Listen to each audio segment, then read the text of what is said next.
राधे राधे। जिज्ञासु भक्तों को प्रणाम। आज का प्रसंग है गहना कर्मणो गति ही, यानी कर्म की गति बड़ी गहन है। हर कोई इसे समझ नहीं सकता। जैसे एक अस्पताल में 5 बच्चों ने जन्म लिया, उसमें से एक हैंडीकैप है, विकलांग है, दूसरा बीमार है, रोगी है, तीसरा अमीर घर का है, चौथा एकदम गरीब घर का है, पांचवा सस्ता है। अब 5 बच्चे जन्मे तो पांचों के भविष्य अलग। क्यों? क्या कर्म आ गया कि एक को सुख मिला, एक को दुख मिला? अब ये ढूंढना मुश्किल की बात है। इसी को कहा गहना कर्मणो गति ही। आप किसी से प्रेम से बोले जा रहे हैं और सामने वाला अकड़ अकड़ के तुम्हें डांट मारता जा रहा है। क्यों? गहना कर्मणो गति ही। भगवान कृष्ण और सुदामा एक ही आश्रम में रहे, एक ही गुरु के पास पढ़े, एक ही विद्या पाई, लेकिन बड़े आगे जाके क्या हुआ? भगवान श्री कृष्ण द्वारिकानाथ बने और सुदामा के घर तो धूल भी चाटने के लिए नहीं थी।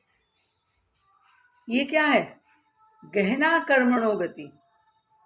और क्या? सदन कसाई जो भगत कहा गए, वो सदन कसाई भक्त जो है, वो इसने ऐसा क्या कर्म किया कि कसाई के घर में पैदा होना पड़ा भगत होने पर भी?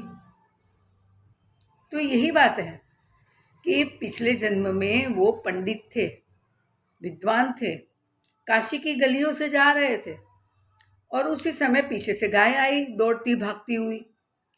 तो उन्होंने देखी गाय को कि वो दाएं चली गई और उसके पीछे पीछे आया कसाई, हाथ में खुली तलवार लिए। पूछा गाय किधर गई? तो ये पंडित थे, विद्वान थे, समझदार थे, तो उन्हें कहना चाहिए था कि पता नहीं। अब पता नहीं क्यों बोले? क्योंकि उनको लगा मैं झूठ बोल रहा हूँ। अरे मौन रह जाते, जवाब ही नहीं देते, लेकिन बता दिया गाय इधर गई। बता दिया तो कसाई दौड़ा और गाय को मार दिया। तो गाय के मरने का कारण कौन बना? ये पंडित। और इसीलिए उस कर्म के कारण उनको कसाई के घर में जन्म लेना पड़ा। गहना कर्मणो गति। ध्यान रखना, कोई भी कर्म करो बहुत सोच समझ करो। एक डाकू था, ये भी सत्य कथा है। एक डाकू था, उसे किसी ने कहा कि भाई गुरु मंत्र लो, नाम लो, गुरु से नाम लो भगवान का, तो ये 84 चक्कर में नहीं पड़ना पड़ेगा। वो पहुंचा एक पंडित के पास और कहा कि गुरुजी मुझे नाम दो। अब वो पंडित चाहता नहीं था उसका गुरु बनना, डाकू का, इसलिए उसने क्या किया, एक जली हुई लकड़ी उसके हाथ में दी, जो कभी हरी नहीं हो सकती, जली हुई। वो लकड़ी देके कहा कि जा ये लकड़ी ले और तीर्थ में जा, और जब ये हरी हो जाए तब आ जाना। उसने कहा ठीक है, तब गुरु मंत्र दे दूंगा।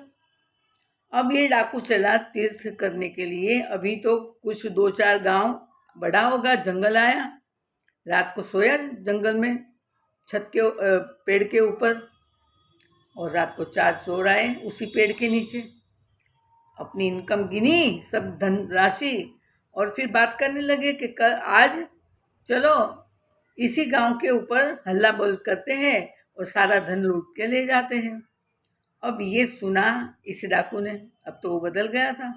इस डाकू ने सोचा कि ये 4 लोग मिलके सारे गांव को मारे, इससे तो अच्छा है कि मैं इन चारों को मार दूं, भले मुझे पाप लगे लेकिन सारा गांव तो बच जाएगा। इतने अच्छे विचार आए और उसने चारों को मार दिया, सारे गांव को बचा लिया, और उसकी जो लकड़ी जो थी ना, जो कभी नहीं हरी हो सकती थी, वो हरी हो गई। और वो दौड़ता दौड़ता गुरुजी के पास आया, गुरुजी लकड़ी तो अभी यहीं पे हरी हो गई। कैसे हुई?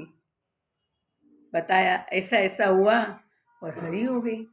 और गुरुजी ने उसे गले लगाया और उसे नाम दिया। इसे कहते हैं कर्म गहनो कर्मणा गति ही। इसलिए कर्म से डरो। कर्म भी एक परमात्मा ही है स्वयं।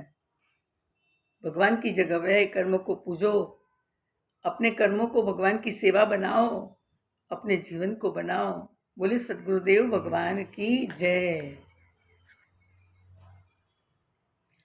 और इसके बाद का वीडियो जो हम देंगे उसके अंदर हम कर्म के सिद्धांत बताएंगे, तो आप सब अवश्य ध्यान से सुनिएगा।